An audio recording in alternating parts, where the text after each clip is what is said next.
दोस्तों, मृत्यु के बाद नरक में जीवात्मा के साथ क्या होता है, ये जानकारी भगवान श्री कृष्ण ने गरुड़ पुराण के माध्यम से हमें दी है। गरुड़ पुराण में 36 प्रकार के नरकों का वर्णन भी किया गया है।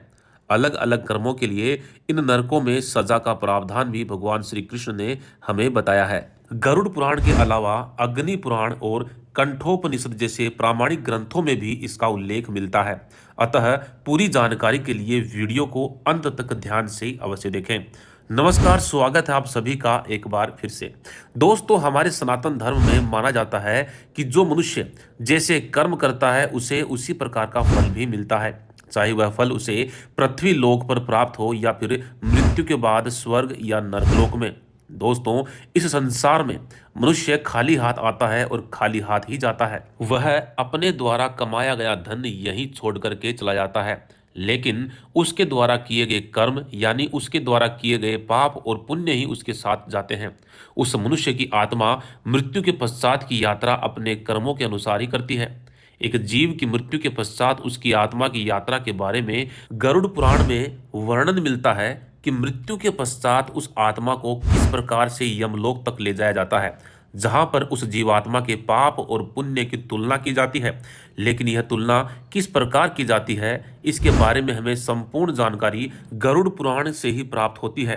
किस प्रकार एक जीव की मृत्यु के बाद उसके पाप और पुण्य को तोला जाता है, किस प्रकार उसे स्वर्ग और नर्क की सजा दी जाती है, इसके बारे में गरुड़ पुराण क्या कहता है, चलिए जानते हैं।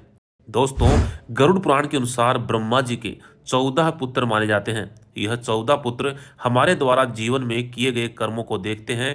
इनकी आंखें और कान चारों दिशाओं में मौजूद होते हैं। हमारे द्वारा किए गए पाप और पुण्य इन्हें भली भांति मालूम होते हैं।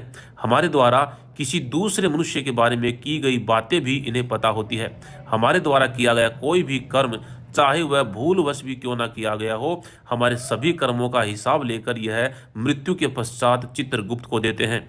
जब जीवात्मा यमलोक पहुंचती है, तब चित्रगुप्त हमारे द्वारा किए गए कर्मों का हिसाब यमराज को बताते हैं। जब हमारी आत्मा यमलोक में यमराज के सामने यमदूतों के द्वारा ले जाई जाती है, तब जीवात्मा को एक विशालकाय आकार के भैंसे पर बैठे हुए यमराज दिखाई देते हैं। अगर वह पुण्य आत्मा होती है तो यमराज उसे शांत स्वभाव में और सोने के कुंडल पहने हुए, साथ ही हाथ में गदा लिए हुए दिखाई देते हैं। परंतु वह कोई पापी जीव आत्मा हुई तो उन्हें 32 भुजा वाले, रक्त के समान आंखों के क्रोध से भरे हुए और यम पास लिए हुए यमराज दिखाई देते हैं। जब आत्मा यमराज के सामने जाती है तो चित्रगुप्त यमराज को उसके द्वारा किए गए पुण्य और पापों के बारे में बताते हैं। तब जीवात्मा अपने कर्मों को सुनकर रोने और विलाप करने लग जाती है। तब चित्रगुप्त उस आत्मा को यह कहते हैं कि यह तुम्हारे द्वारा किए गए कर्म ही हैं। तू अपने कर्मों पर क्यों रो रहा है? तुझे जो भी सजा मिलेगी वो तेरे कर्मों के हिसाब से ही मिलेगी।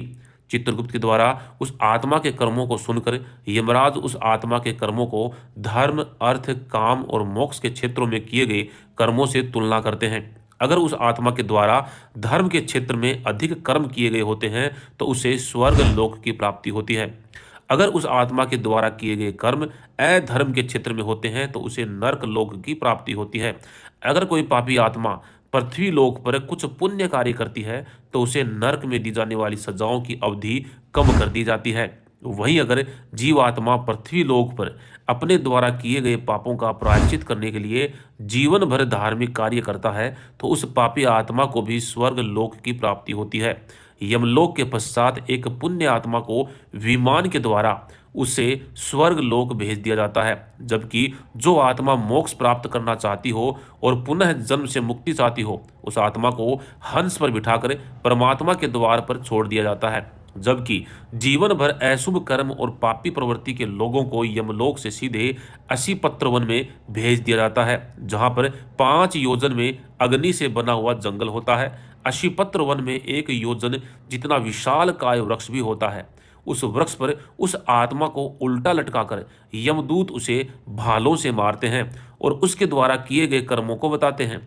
अशीपत्र वन के पश्चात आत्मा को उसके द्वारा किए गए विभिन्न पापों की सजा के लिए विभिन्न प्रकार के नरकों में भेजकर यातनाएं दी जाती हैं। गरुड़ पुराण में कुल 84,000 नरक लोक बताए गए हैं। इनमें से 36 को घोर नरक बताया गया है। पृथ्वी लोक पर जो मनुष्य अपना पेट भरने के लिए दूसरों को कष्ट देता है उसे कडमूल नामक नरक की सजा मिलती है, जबकि जो मनुष्य दूसरे के धन को नहीं चुकाता है, अनैतिक रूप से धन कमाता है, उससे तिलपाक नामक नरक में भेजा जाता है। जबकि दूसरे के बारे में अनैतिक बातें करने वाले मनुष्य को मंजुस नामक नरक में भेज दिया जाता है।